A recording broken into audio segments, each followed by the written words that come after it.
They properly carry a proper message పబ్లిక్కి తెలియదు. Sir మరొకటి, ఇప్పుడు ప్రపంచానికి అడగలాంచిన కరోనా కోసం మళ్ళీ మాటలు వింటున్నాం.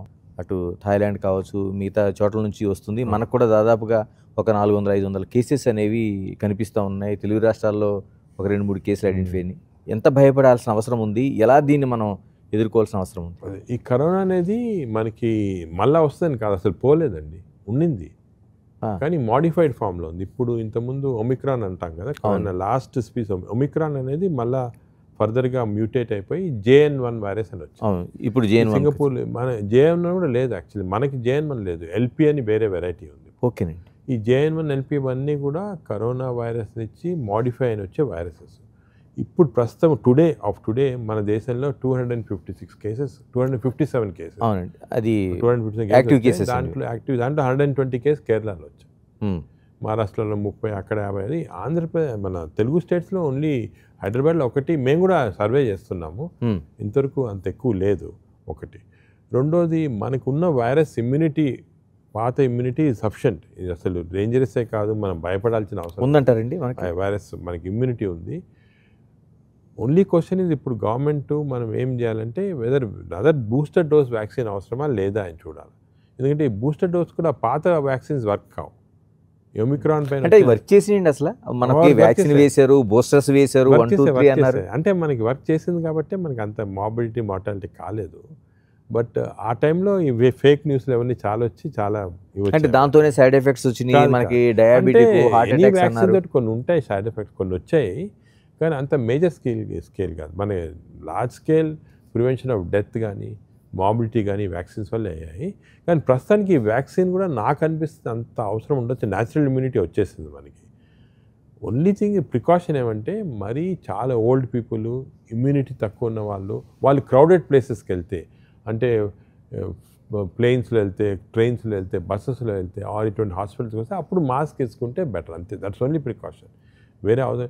ఈ మే జూన్లో నార్మల్గా మనకు వస్తుంటుంది. అదే ఈ మెటానిమోనియా వైరస్ ఒకటి వచ్చింది, అది కూడా మేము రీసెర్చ్ చేసాం, అది కూడా వస్తుంది. అది ఎవరు పాయింట్అవుట్ చేయటం లేదు, ఎందుకంటే కరోనా అనగానే పబ్లిక్కి. బట్ అట్ ప్రజెంట్ నా ఒపీనియన్ అంటే నథింగ్ టు వరీ. దీనివల్ల ఏం ఇమ్మీడియట్ డేంజర్ లేదు. ఓన్లీ ఎల్డర్లీ పీపుల్ కానీ ఇమ్యూనిటీ తక్కువ ఉన్న వాళ్ళు మాస్క్ క్రౌడెడ్ ప్లేస్కి వెళ్తే వేసుకోండి, వేరే ఇంకేం అవసరం.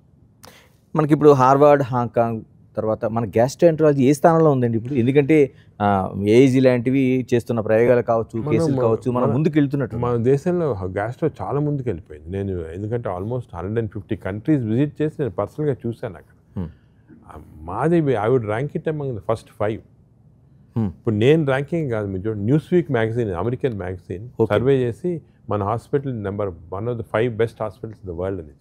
సో వరల్డ్లో సో గ్యాస్ట్రోఎంటరాలజీలో చాలా వరకు కొన్ని, ఇప్పుడు Stanford, Hong Kong or even Harvard వాళ్ళు మన దగ్గర వచ్చి కొన్ని నేర్చుకుంటారు techniques, technology. So we are ahead in gastro part. అదేవిధంగా కార్డియాలజీ కూడా బాగా ప్రోగ్రెస్ ఉంది మన దగ్గర. కొంత విధంగా ఓవరాల్గా చూసుకుంటే మెడికల్ సైన్సెస్లో పర్వాలేదు, India is quite doing well. Only thing is doing well అనేది ఇంపార్టెంట్ కాదు, ఈక్విటబుల్ హెల్త్ అనేది. అంటే అందరికీ care, same type of care.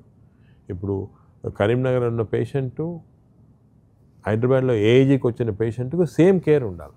ఉంటేనే equitable care, then it's worth well.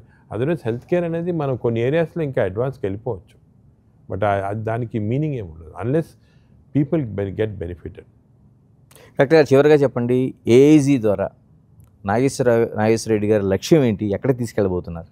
AG ద్వారా నా ఏమేమంటే, మన దేశం should be number 1 in the world health కేర్లో. మనకి ఆపర్చునిటీ ఉంది, టాలెంట్ ఉంది, రిసోర్సెస్ ఉన్నాయి.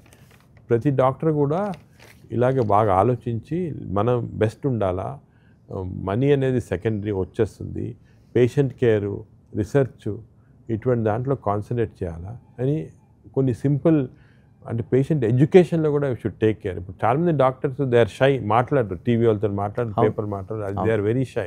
లేదు మాట్లాడితే పబ్లిసిటీ కోసం చేస్తారు, అది అలా కాకుండా పబ్లిక్ అవేర్నెస్ కదండి, జెన్యున్ పబ్లిక్ ఎడ్యుకేషన్, పబ్లిక్ అవేర్నెస్లో అందరు డాక్టర్స్ పార్టిసిపేట్ చేయాలా. We have to work with one aim, make our country best for health care. చేయొచ్చు మనము. We can deliver health care at 1/10 the cost of western world with better quality. ఇది నా ultimate dream. ఏమంటే that everybody will get the best health care at very low cost. Thank you, Dr. Garu. Thank you very much. మీరు పద్మశ్రీ, పద్మభూషణ్, పద్మవిభూషణ్ పొందారు. Microbiome ద్వారా మీరు Nobel కూడా తీసుకోవాలని big TV మనస్ఫూర్తిగా కోరుకుంటుంది. Thank you. Thank you.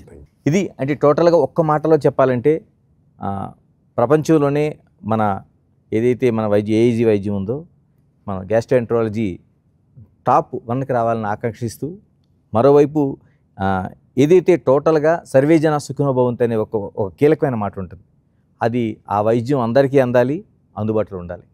ఇది టోటల్గా సారాంశం. Keep watching Big TV. This is Ganesh.